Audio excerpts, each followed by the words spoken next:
ఏసే పరిష్కారము అనుదిన Bible television కార్యక్రమం ప్రేక్షకులందరికీ యేసుక్రీస్తు వారి అత్యున్నతమైన నామమున వందనాలు. ప్రభువునందు ప్రియ దేవుని బిడ్డలారా, నేటి దినము బ్రదర్ కారుపాటి శ్యామ్ సాగర్ గారి ద్వారా బైబుల్ గ్రంథమును మూడవసారి మనము ధ్యానము చేసుకోవడానికి ప్రారంభించుకుందాం. ఈ దినము ఆది కాండము యొక్క సమీక్షను ధ్యానం చేసుకుందాం. మీరందరూ బైబుల్తోనూ నోట్బుక్తోనూ సిద్ధపడి ఉంటే బ్రదర్ కారుపాటి శ్యామ్ సాగర్ గారు ప్రార్థన చేసి ఈ దినపు వాక్య పరిచర్య చేస్తారు. ప్రభువునందు ప్రియమైన దేవుని బిడ్డలారా, ఈ రాత్రి కాలము వాక్య భాగం కొరకు ప్రార్థన చేసుకుందాం. దయచేసి తలలు వంచండి, ప్రార్థనలో ఏకీభవించండి.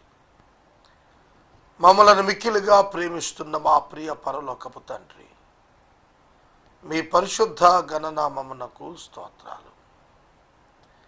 ఈ రాత్రి మీ పాదాల చెంతకు వచ్చి ప్రార్థిస్తున్నాం. నేటి మా వాక్య ధ్యానం మొట్టమొదటి వచనం బైబిల్లో. ప్రభు, మీ నామములో ప్రారంభిస్తున్నాం, మీ నామములో ముగించే భాగ్యము, ఆయుష్, ఆరోగ్యం దయచేయండి. ఎపిసోడ్ సహకారులు కావాలి. నూతనమైన వ్యక్తులకు మీరు మనసు పుట్టించండి. మీ నామం పేరిట ఈ పరిచర్య కొనసాగించండి. యేసు దివ్య నామంలో ప్రార్థిస్తున్నాను తండ్రి, ఆమేన్. ప్రభువునందు ప్రియమైన దేవుని బిడ్డలారా, పరిశుద్ధ బైబిల్ గ్రంథంలో మొట్టమొదటి పుస్తకం ఆదికాండం, మొదటి అధ్యాయం, మొదటి వచనం చదువుకుందాం. ఆదియందు దేవుడు భూమి ఆకాశములను సృజించెను. మొదటి వచనం ఇది. ఆదియందు దేవుడు భూమి ఆకాశములను సృజించెను.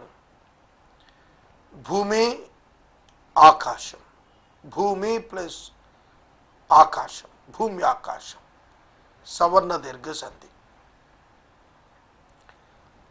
తెలుగు వ్యాకరణం కొరకు భూమిని ముందుంచారు, ఆకాశమును వెనక్కు నెట్టారు. వాస్తవంగా బైబిల్ గ్రంథంలో ఒరిజినల్ టెక్స్ట్ హీబ్రూ భాష బైబిల్లో వ్రాయబడిన మాట అయితే, in the beginning God created the heavens and the earth అని రాసింది. భూమి ఆకాశము రెండు కలిపి భూమి ఆకాశములను అన్నాడు తెలుగులో. కానీ ఒరిజినల్ టెక్స్ట్లో ఆకాశములను భూమిని సృజించెను అని రాశాడు. ఆదియందు దేవుడు ఆకాశములను సృజించాడు, తదుపరి భూమిని సృజించాడు. మరి సముద్రాన్ని ఎప్పుడు సృజించాడు? ఇక్కడ వ్రాయలేదు. ఆకాశముల అనంతరం నీటిని సృజించాడు, దాని అనంతరం భూమిని సృజించాడు. వాస్తవంగా ఇక్కడ ఆకాశములను అనే పదం విశ్వాన్ని జ్ఞాపకం చేస్తోంది. విశ్వాన్ని జ్ఞాపకం చేస్తోంది. ఆకాశములను సృజించిన తరువాత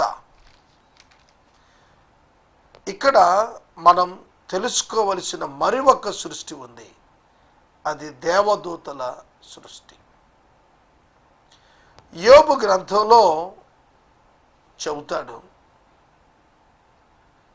ఉదయ నక్షత్రములు కూడి గీతాలు పాడుతుండగా భూమికి మూలరాతిని వేసిన వాడు ఎవరు అని దేవుడు ప్రశ్నించాడు. ఉదయ నక్షత్రములు కూడి, ఉదయ నక్షత్రములు అంటే దేవదూతలు. దేవదూతలు కూడి ఆనందిస్తుండగా భూమికి పునాది వేసిన వాడు దేవుడే. ఆదికాండం 1వ అధ్యాయం 1వ వచనంలో దేవదూతల సృష్టి వ్రాయబడలేదు. అయితే 1వ అధ్యాయం 1వ వచనానికి 1వ అధ్యాయం 2వ వచనానికి మధ్య చాలా అగాధం ఉంది. ఇది చాలామంది క్రైస్తవులకు తెలియదు.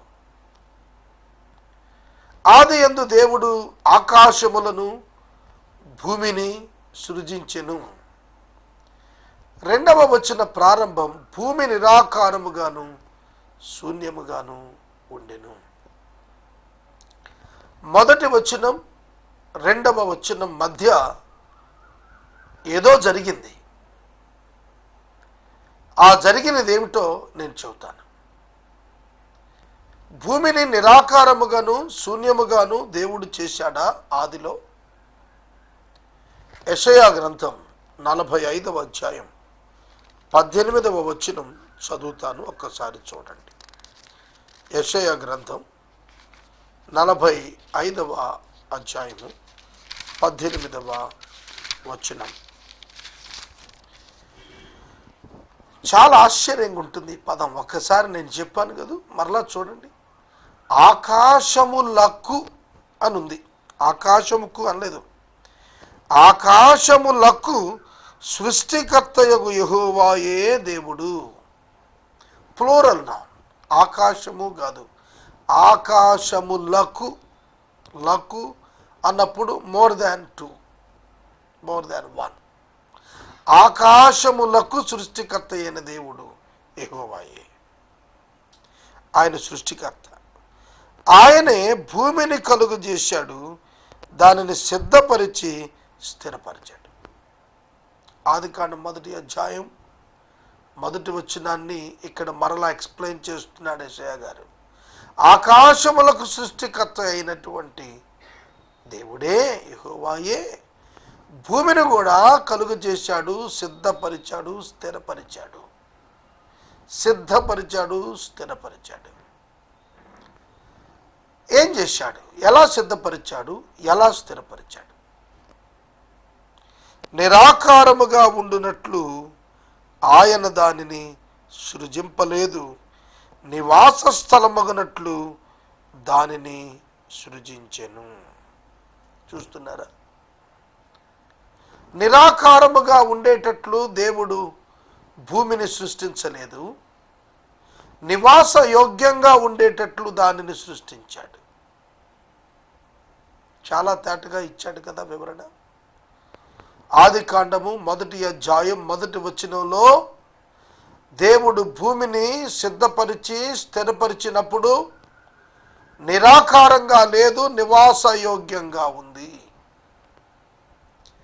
మరి 2వ వచనంలో భూమి నిరాకారంగా ఉన్నట్లు రాశాడు.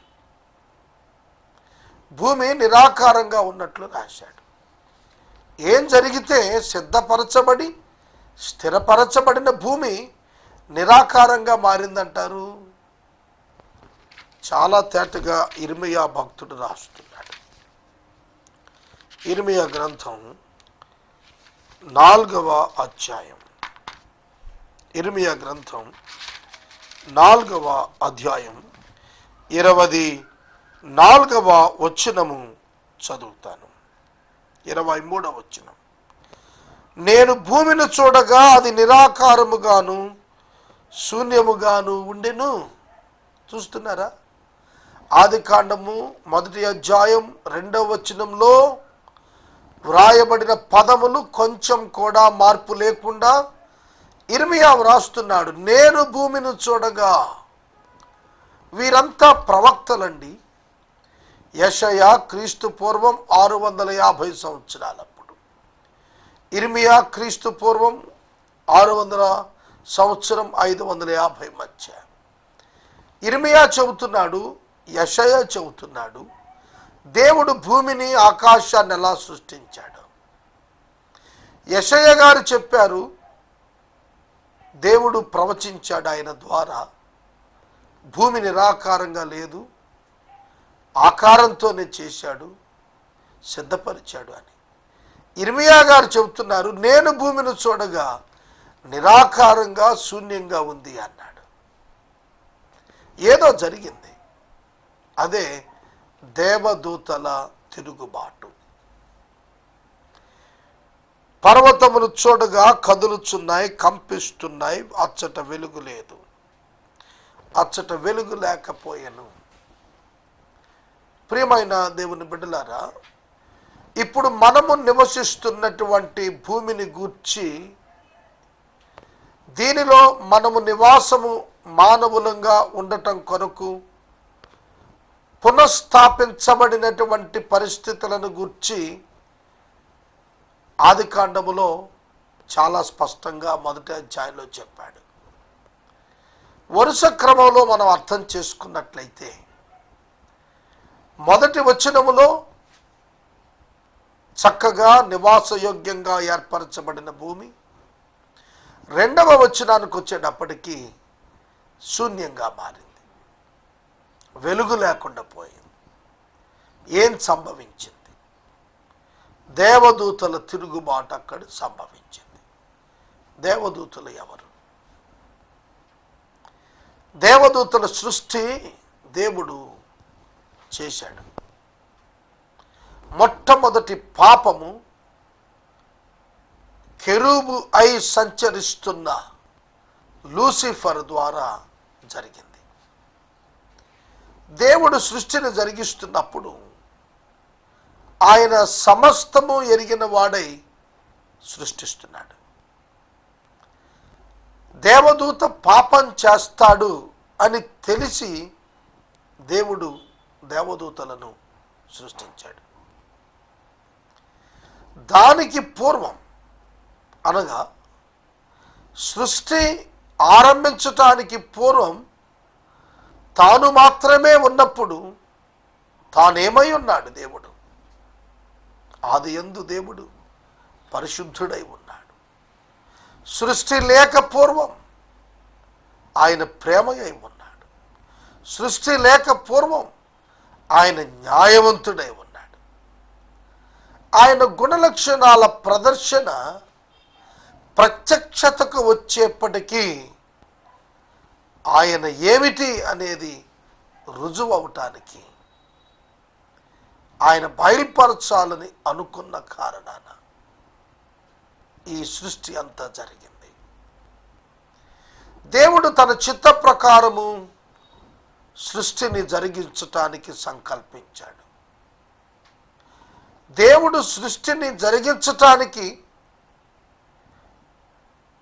దేవదూతల ద్వారా పాపం వస్తుందని, మానవుల ద్వారా కూడా పాపం వస్తుందని ముందస్తుగానే ఎరిగిన దేవుడు రక్షకుడును గూర్చినటువంటి ప్రణాళికను ముందస్తుగానే జగత్తు పునాది వేయబడక మునిపే ఆలోచనలో కలిగినటువంటి దేవుడు ఈ సృష్టిని ఎందుకు చేశాడనే ప్రశ్న మనకు రావాలి.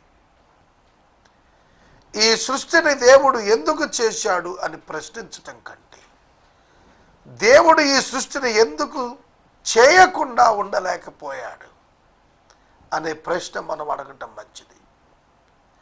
ఆయన గుణలక్షణముల ప్రదర్శన, ఆయన చిత్తము నెరవేర్పు కొరకు ఆయన నిర్ణయం, అది ఆయన వ్యక్తిగతం, ఎవ్వరు ప్రశ్నింపవీలు లేనిది.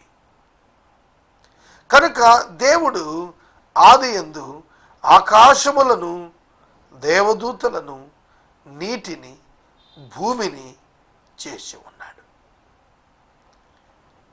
భూమిపై దేవదూతలను ఉంచాడు. భూమిపై దేవదూతలు ఉన్నప్పుడు ఈ రోజున మనము నివసిస్తున్న భూమి వంటి కండిషన్స్ కాదు. దేవదూతలు ఈ భూమిపైనే సంచారం చేసినప్పుడు అప్పుడున్నటువంటి స్థితిగతులు వేరు అనేది వాక్యం మనకు తేటగా చెబుతోంది. యెహెజ్కేలు గ్రంథం 28వ అధ్యాయం 15వ వచనం నుండి ప్రవచనాత్మకంగా చెబుతున్నటువంటి మాటలు. యెహెజ్కేలు గ్రంథం 28వ అధ్యాయము 15వ వచనం నుండి చూస్తున్నప్పుడు లూసిఫర్ను గూర్చినటువంటి మాటలు చెప్పబడుతూ వచ్చాయి. చదువుతాను, చూడండి. తూరు రాజును గుర్చిన ప్రవచనంగా చెబుతూ అపవాదిని గురించి మాట్లాడుతున్నాడు. ఏమని? అభిషేకము నొందిన కెరూబువై నీవు ఒక ఆశ్రయంగా ఉంటివి, అందుకే నేను నిన్ను నియమించి తిని. దేవునికి ప్రతిష్ఠింపబడిన పర్వతము మీద నీవు ఉంటివి, కాలుచున్న రాళ్ల మధ్యన నీవు సంచరించుచూ ఉంటివి. కెరూబుగా వర్ణిస్తున్నాడు లూసిఫర్ని ఇక్కడ. అతనికి ఇవ్వబడిన ఆధిక్యతలు 12వ వచనం 13వ వచనంలో పరిపూర్ణ జ్ఞాన సంపూర్ణ సౌందర్యము గల కట్టడానికి మాదిరిగా ఉన్నాడట. దేవుని తోటయగు ఏదేనులో నీ ఉంటివి, మాణిక్యము, గోమేధికము, సూర్యకాంతమణి, రక్త వర్ణపు రాయి, సులిమాని రాయి, మరకతము, నీలము, పద్మరాగము, మాణిక్యము అను అమూల్య రత్నములతోను బంగారముతోను నీవు అలంకరించబడి ఉన్నావు. నీవు నియమించబడిన దినమున పిల్లన గ్రోవులు వాయించువారును నీకు సిద్ధమయ్యారు. అభిషేకమునందిన కెరూబువై నీవు మండుచున్న రాళ్ల మధ్య సంచారం చేస్తున్నావు. ఈ కెరూబు లూసిఫర్ దేవుని యొక్క సన్నిధి, దేవుని పర్వతంపై ఉండి దేవుని స్తుతిస్తూ ఉండేవాడు. అతనికి కొందరు దూతలను ఏర్పాటు చేసి ఒక ఆరాధన నడిపేటువంటి ఒక ఆధిక్యతలోనికి దేవుడు అతనిని నియమించాడు. ఆ సందర్భంగా రాళ్ళు కాలుతున్నాయి, వాటి మధ్య సంచారం చేస్తున్నాడు అన్నాడు. ఇప్పుడైతే మనం సాధారణ భూమి మీద నడుస్తున్నాం, రాళ్ళు కాలటం లేదు, అగ్ని పొగ రాజటం లేదు. ఈ కండిషన్ వేరు, ఆ కండిషన్ వేరు. కనుక అటువంటి స్థితిగతులలో ఉండినటువంటి లూసిఫర్ని గురించి అన్నాడు, నీవు నియమించబడిన దినము మొదలుకొని పాపము నీ యందు కనబడు వరకు ప్రవర్తన విషయములో నీవు యథార్థవంతుడుగా ఉంటివి. లూసిఫర్ దేవదూతలు పరిశుద్ధులుగా మొదట చేయబడ్డారు. దేవుడు వారిని పరిశుద్ధులుగానే ఆత్మజీవులుగా చేశాడు. అయితే పాపము దాని యందు కనపడే వరకు యథార్థంగానే ఉన్నాడు. ఏమిటి పాపం అతడు చేసింది? లూసిఫర్ యొక్క పాపం ఏమిటి? యెషయా గ్రంథంలో చాలా తేటగా రాస్తున్నాడు.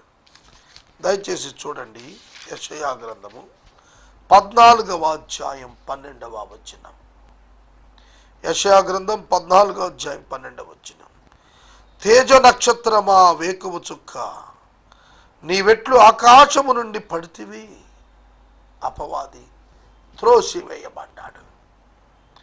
జనములను పడగొట్టిన నీవు నేలమట్టం వరకు ఇట్లు నరకబడితివి.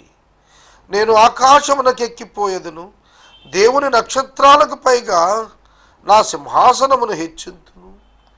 దేవుని నక్షత్రములు, నక్షత్రం అనే పదం ఘనమైన వ్యక్తులకు సూచించబడింది. దేవుడు ఏర్పరచుకున్న ఘనమైన వారి కంటే తాను ఎక్కువగా భావించుకొని సింహాసనాన్ని హెచ్చించాలనుకున్నాడు. ఉత్తర దిక్కునున్న సభాపర్వతం మీద కూర్చుంటాను, మేఘమండలం మీదకి ఎక్కుదును, మహోన్నతునితో నన్ను సమానునిగా చేసుకుందును అని నీవు మనస్సులో అనుకొంటివి కదా. మనస్సు ఉంది దేవదూతలకు, ఆత్మజీవులు, వారికి సెక్స్ లేదు. ప్రభువు చెబుతున్నాడు ఇక్కడ యెషయా భక్తుని ద్వారా, ఈ లూసిఫర్ మహోన్నతుడైన దేవునితో సమానముగా తన సింహాసనం హెచ్చించుకోవాలనుకుంది. ఉత్తర సభాపర్వతం దిక్కుగా తన సింహాసనం పైకెత్తాలనుకున్నాడు, మనస్సులో అనుకున్నాడు. పాపమునకు ఉత్పత్తి స్థానం మనస్సు అని యేసు ప్రభు వారు మత్తయి సువార్తలో చెప్పారు. దేవదూతల విషయంలో కూడా మనస్సులో అనుకున్నాడు. దేవదూత తన అంతరంగములో ఎప్పుడైతే అనుకున్నాడు, దేవునికి తెలుసు అది. ప్రభువు అతనిని తోసివేశాడు.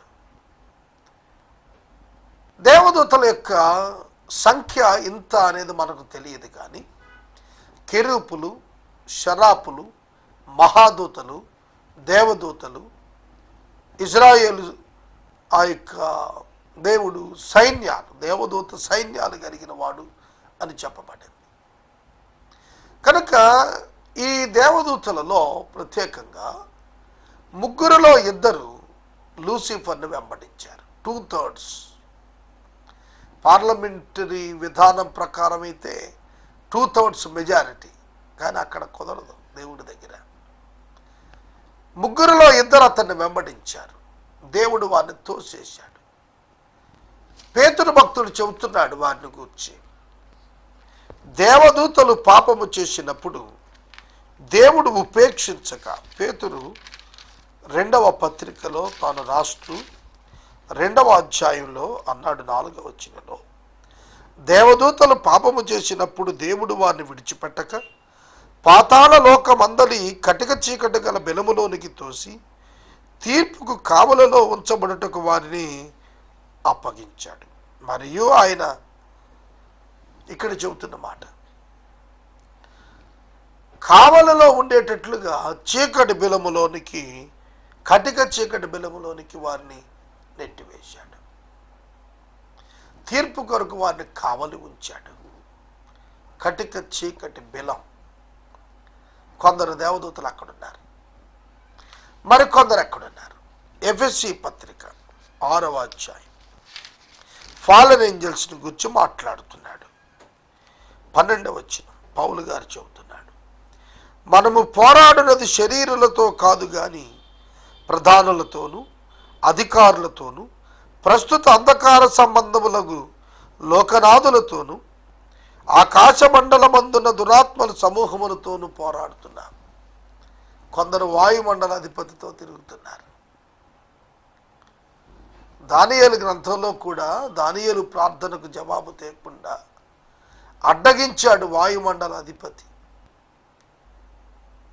మిఖాయేలు వచ్చి జయించి జవాబు దానియేలుకు పంపాడు. కనుక ఫాలన్ ఏంజల్స్ కారణంగా దేవుడు భూమిని నిరాకారంగా చేశాడు. వారిని తోసేశాడు, నిరాకారంగా చేశాడు, శూన్యంగా చేశాడు. చేసి ఏం చేశాడు? ఆ నీటిని, ఆ యొక్క భూమిని నీటిలో ముంచి వేశాడు. పేతురు భక్తుడు రాసిన 2వ పత్రిక 3వ అధ్యాయం 5వ వచనం. పేతురు రాసిన 2వ పత్రిక 3వ అధ్యాయం 5వ వచనం. ఇది చాలా ప్రాముఖ్యమైన వచనం, మీరు ఖచ్చితంగా గుర్తుపెట్టుకోవాల్సింది.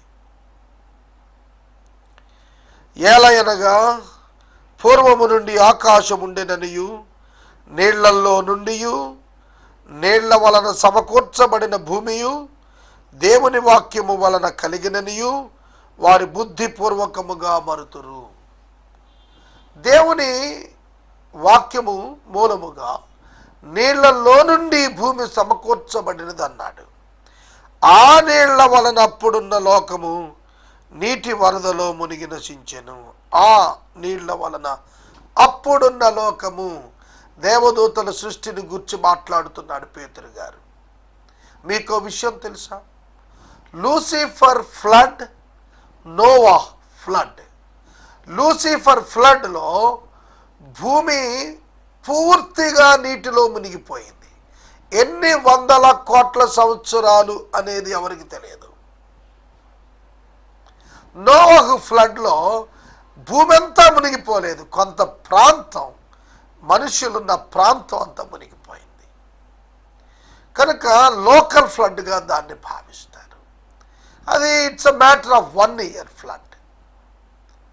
40 రోజులు ప్రచండ వర్షం సంవత్సరంలో బయటకు వచ్చేసారు. 1 సంవత్సరం 17 దినాలది. కనుక ఈ అప్పుడున్న లోకం, దేవదూతలు ఉన్నటువంటి నివసించినప్పుడు ఉన్న భూమి అది ముంచబడింది. అది నిరాకారంగా ఉంది, శూన్యమైపోయింది, వెలుగు లేదక్కడ. అది నీళ్లల్లో ముంచబడి ఉండిపోయింది. ఆ సందర్భంగా దేవుని యొక్క ఆత్మ చీకటి జలాల మీద చీకటి జలాల మీద కమ్మి ఉంది, దేవుని ఆత్మ జలముల పైన అల్లాడుచుండెను.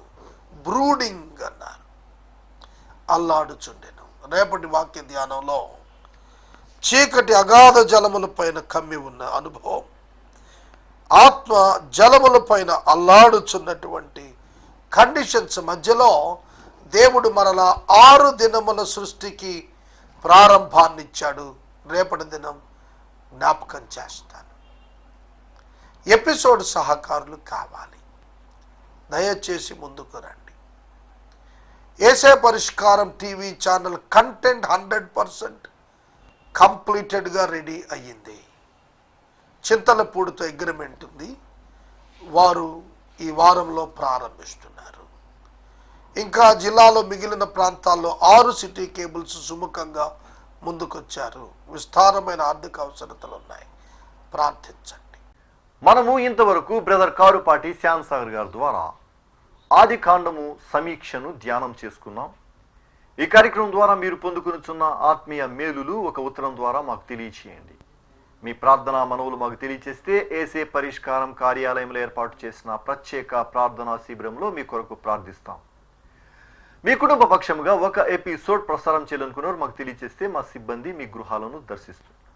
ముగింపు ప్రార్థన ఆశీర్వాదాలతో ఈ కార్యక్రమాన్ని ప్రార్థన చేద్దాం. తలను వంచండి, ప్రార్థనలో ఏకీభవించండి. ఇది మొట్టమొదటి వచనం 3వ పర్యాయం మొదటి ప్రసంగం. ప్రార్థన. మమ్మల్ని మిక్కిలిగా ప్రేమిస్తున్న మా తండ్రి, మీకు వందనాలు. వాక్యము విన్న బిడ్డలను దీవించండి, ఆశీర్వదించండి. బైబిల్ నేర్చుకోవటానికి సహాయం చేయండి. బైబిల్ తప్పు అని అనేక మంది ఘోషిస్తున్న కాలం ఇది. బైబిల్ సత్యం అని నేర్చుకోవటానికి విశ్వాసాన్ని ఇవ్వండి. బిడ్డలను దీవించండి. ఎపిసోడ్ సహకారులు ఈ మాసం అంతా కావాలి ప్రభు. ప్రతి మాసం 2 లక్షల రూపాయలు మినిస్ట్రీ అవసరతలున్నాయి. మీ మహిమార్థం తీర్చండి స్వామి. యేసునామములో ప్రార్థిస్తున్నాము తండ్రి, ఆమేన్. తండ్రి అయిన దేవుని ప్రేమ, కుమారుడైన యేసయ్య కృప, పరిశుద్ధాత్మ దేవుని యొక్క అన్యోన్య సహవాసం సదాకాలం మనందరికి తోడై ఉండును గాక. ఆమేన్.